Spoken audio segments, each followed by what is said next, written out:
Maman, je couche avec papa. Attends. Qu'est-ce que tu dis? Maman, je suis désolée. Tu dis quoi, Nick? Maman. Oh. Quoi? Je suis désolée. Coucher avec ton père. Maman, je suis désolée. Maman.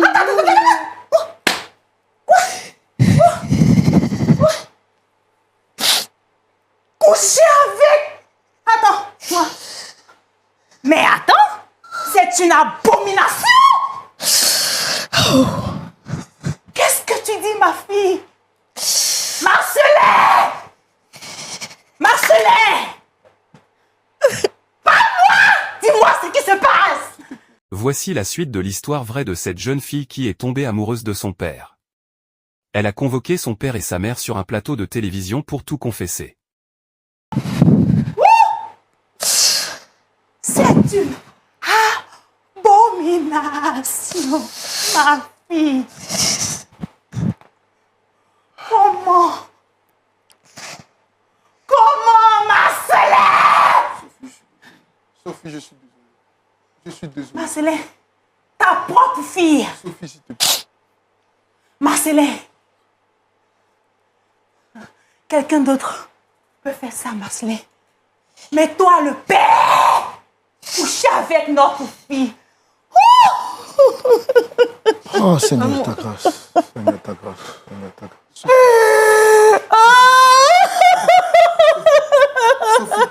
s'il te plaît, s'il te plaît. Comment? Sophie, Comment tu as pu me faire ça?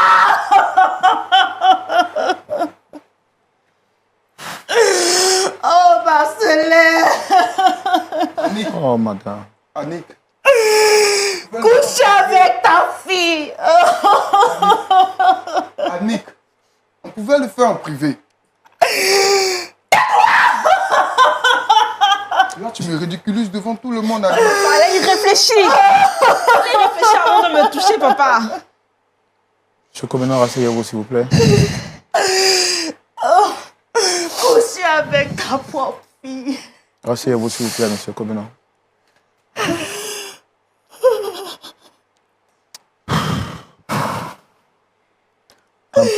Madame Cobenant, je suis vraiment désolé. C'est la première fois que je suis sans mots. Je suis vraiment triste. Triste par rapport à ce que je viens d'entendre. Je suis vraiment désolé. Oh, coucher avec notre fille. Marcelet. Sophie, je suis... Sophie, Tu es le diable en personne.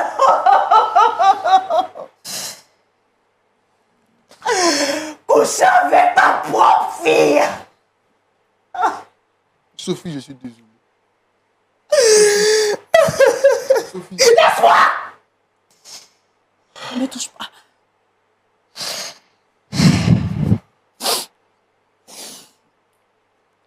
Madame Cobenant, que le Seigneur vous fortifie. Je perds les mots, que le Seigneur vous fortifie. Oh Seigneur, ta grâce.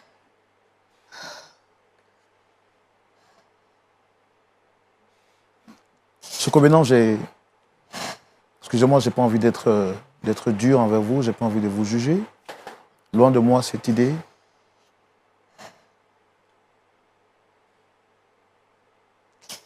Quelle est cette mouche qui vous a piqué au point de coucher avec votre propre fille?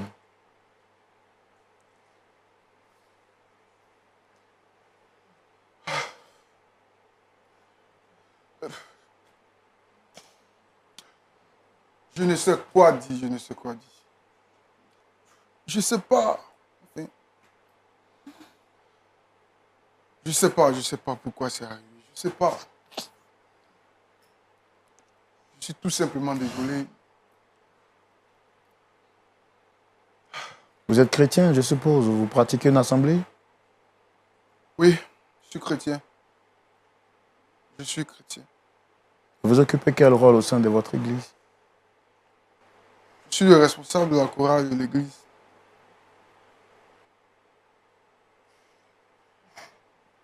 Vous êtes le responsable de la chorale, vous avez dit. Bien sûr, monsieur. Et ça fait combien de temps que vous entretenez des relations avec votre fille? Ça fait 6 mois. 6 mois que j'entretiens des relations. Essayez de parler un peu plus fort. Je pense qu'on a du mal à vous Je entendre. pense que ça... Ça fait 6 mois que j'entretiens des relations avec ma fille. Et là, je me demande si je mérite qu'on me pardonne.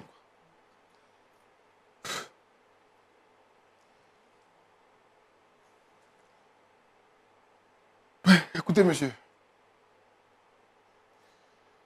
Est-ce que vous pensez que moi, un homme responsable de ce quoi, responsable de la chorale à l'église,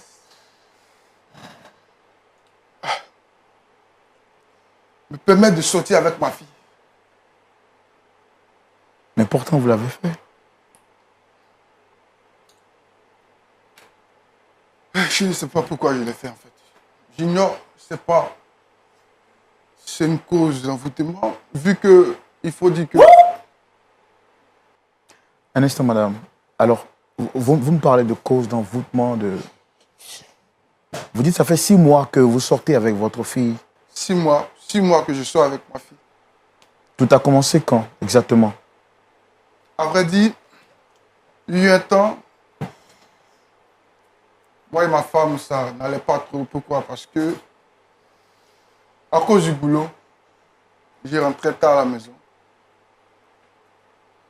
Et madame me faisait toujours des histoires, pensant que j'entretenais une relation dehors. Je lui disais toujours qu'il ne fallait pas qu'elle mette cette idée dans sa tête. Mais je pense que elle préférait écouter ses amis. Et donc,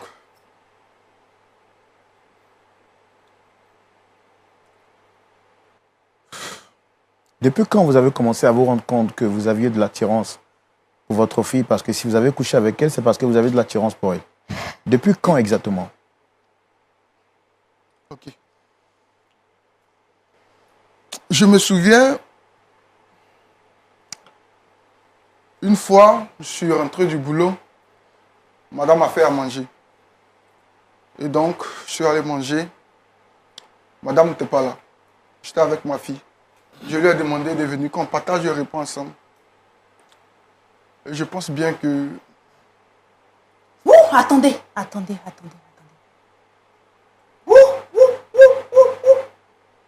Attendez. Sophie, qu'est-ce que tu as? Sophie? Attendez. Je suis la coupable. Attendez. Tu es la coupable de quoi? Elle est ma fille. Ma fille. Quoi? Ma fille. Tu es coupable de quoi, en fait? Je comprends pas. Ma fille. Tu es coupable de quoi, maman? Ouh. Tu es coupable de quoi? Seigneur. Sophie, il y a quoi? Je suis coupable Coupable de quoi, maman? de cette abomination, ma fille. Maman, Madame, je pense que vous êtes sous le poids du choc. Rasseyez-vous, s'il vous plaît. ne dis pas ça. Madame, Ne dis pas ça, maman. rasseyez-vous, s'il vous plaît. Je pense que vous êtes sous le poids du choc.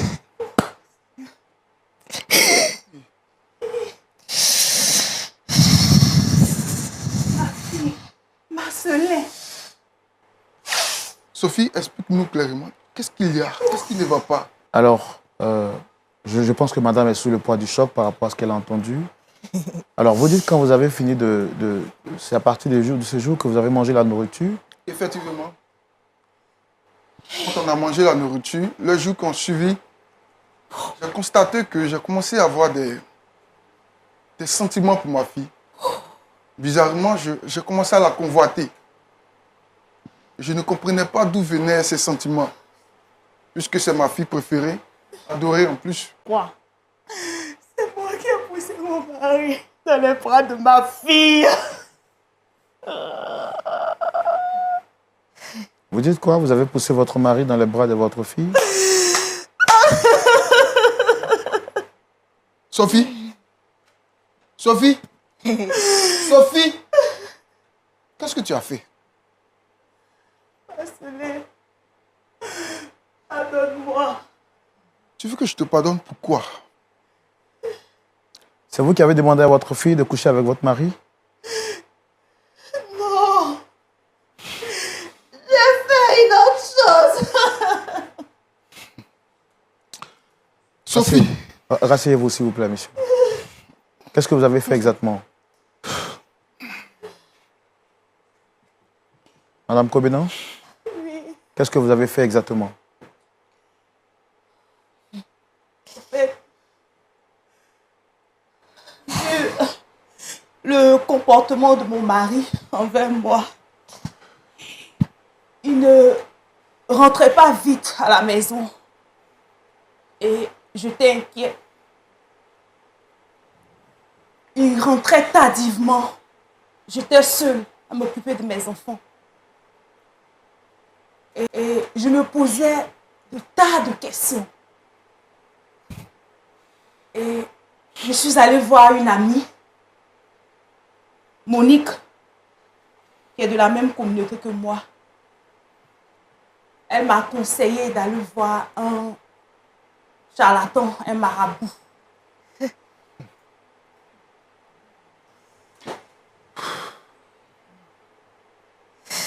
Et quand nous sommes allés voir le marabout, il m'a remis une potion que je devais mettre dans la nourriture que mon mari mange. Et s'il mange cette nourriture, l'intensité de notre amour sera intense. Puisque je lui ai dit que mon mari ne m'aimait plus, qu'il voyait quelqu'un d'autre, à part moi. Et moi aussi, j'ai appliqué ce que le marabout a dit. J'ai mis la potion dans la nourriture de mon mari. Mais il se trouve que ce soir-là, j'ai eu une réunion à l'église. Et quand je suis partie, c'est ma fille qui a mangé la nourriture avec son père. Maman, tu as pu nous faire ça. Fille. Pardonne-moi, ma Toi qui fille. nous parlais de Dieu tout le Pardonne-moi, temps. ma fille. Ma fille. Maman, Pardonne-moi, ma fille. Pardonne-moi. Je ne savais pas ce que je faisais. maintenant que je suis enceinte de papa. Oh, God. Ma fille. Tu as cassé ma vie.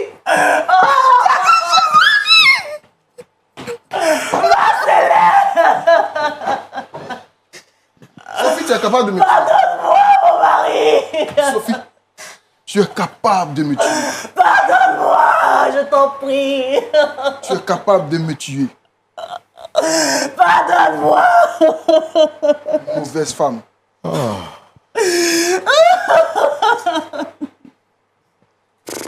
Dieu.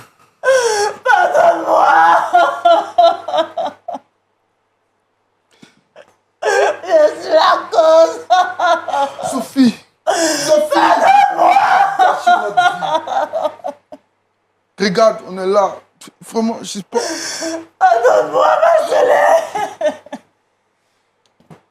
Mon Dieu. Oh mon Dieu. Pardonne-moi.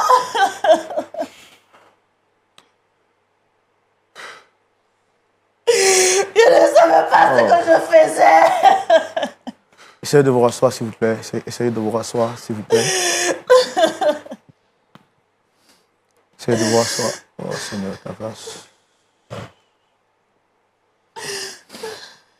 Oh, Seigneur. Rasseyez-vous, monsieur Kobenan, s'il vous plaît.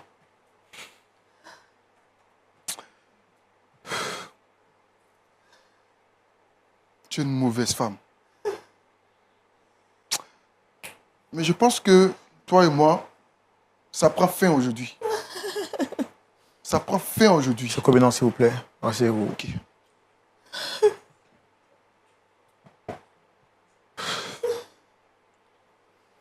Ah, Seigneur.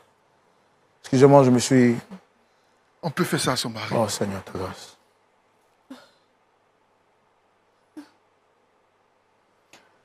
Pasteur Chomo, je suis vraiment désolé.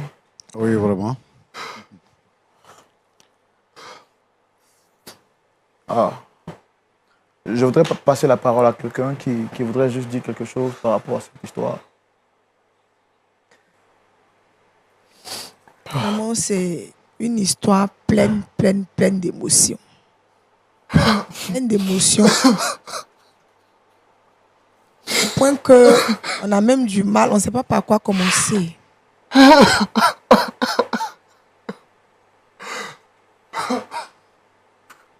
Quand on a commencé à écouter la sœur, dès ses premières phrases, je suis certaine que chacun de nous ici déjà avait pensé, imaginait déjà les phrases où elle allait dire, la fille. Mais l'ayant laissé parler jusqu'au bout de son récit et la réaction que la maman vient d'avoir là maintenant, nous laissons. Parce qu'on se rend compte qu'elle a été simplement sous l'emprise d'un enchantement. C'est ce qui l'a conduit à cela avec son père. Mon Dieu, mon Dieu, mon Dieu, mon Dieu. Je suis vraiment... Mon Dieu. Je sais de ma fille. Que Dieu vous fortifie, mon frère. Que le Seigneur vous fortifie. Que le Seigneur vous fortifie. Que le Seigneur vous fortifie. Je voudrais dire ceci à la maman, la mère d'Annick. Quand on donne sa vie à Jésus, quand on dit qu'on est devenu chrétien ou chrétienne, il y a quand même un certain nombre de choses qui entrent en ligne de compte. La vie spirituelle est régie par beaucoup de choses. C'est pourquoi Dieu a parlé à Moïse pour qu'il puisse nous éduquer. Quand tu vas à l'église, le pasteur prêche. Il t'enseigne la parole. Et j'estime que si tu es parvenu à te marier, c'est parce que tu avais gagné une certaine maturité. Et donc, quand on dit qu'on est chrétienne, qu'on en face de nous quelque chose comme ça, notre mari sort, il ne rentre pas. Il y a ce qu'on appelle la communication dans le couple. Et ça résout de grandes choses. On parle avec son mari, on discute avec lui, on l'écoute. Et quand ça ne va pas, on a nos genoux pour parler à Dieu. Seigneur, mon mari. Parce que quand il sort, je ne suis pas là-bas, le Saint-Esprit est avec lui. Mais ça, c'est la conséquence de l'oreille qui est dehors. Ce qui vous est arrivé, madame. Écoutez ça et là. Allez parler de son foyer dehors. Cherchez des conseils ça et là. Des personnes qui ne sont pas assises, des personnes qui n'ont pas Jésus. Vous partez leur parler de votre intimité. Mais qu'est-ce que vous attendez d'elles? Elles ne sont pas chrétiennes parce que quelqu'un qui conduit sa soeur chez un marabout n'a pas Jésus. Il n'y a rien que Dieu ne puisse faire. Mon mari sort au Seigneur, je te confie son cœur. La Bible dit que c'est Dieu qui tient le cœur de roi entre ses mains. Il l'incline selon qu'il lui plaît. Donc, on peut confier le cœur de son mari à quelqu'un. Se confier à la maman de l'église, à la femme de ton pasteur. Se confier à la présidente des femmes. Vraiment, maman, aide-moi parce que voici ce que je traverse dans mon foyer. Regarde, le fait que tu n'aies pas été assise, tu t'es laissé distraire tant soit peu dans ta vie de couple, regarde un peu le désastre que ça cause dans ta maison.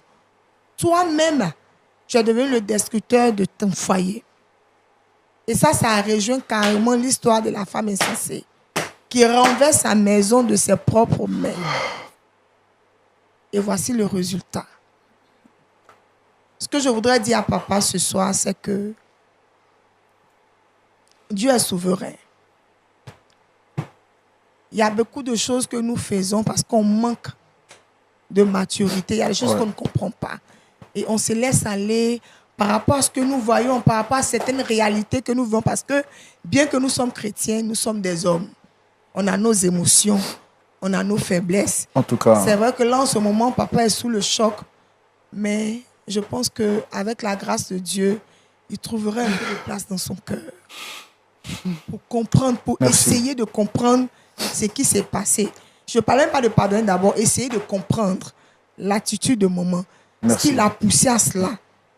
Parce qu'en réalité, ce n'est pas qu'elle seule, c'est quelque chose qui l'a conduit à là. Elle n'a pas eu peut-être une bonne oreille. Elle n'a pas eu de bonnes personnes autour d'elle. C'est ce qui l'a poussé à ça. Mais dès le départ, il y a eu quelque chose qu'elle n'a Merci. pas su gérer. Merci. Donc, Merci. voici ce que je voudrais dire. Merci Dieu le beaucoup, bénisse. pasteur. Avant de continuer, je voudrais demander à l'équipe technique, je peux avoir des...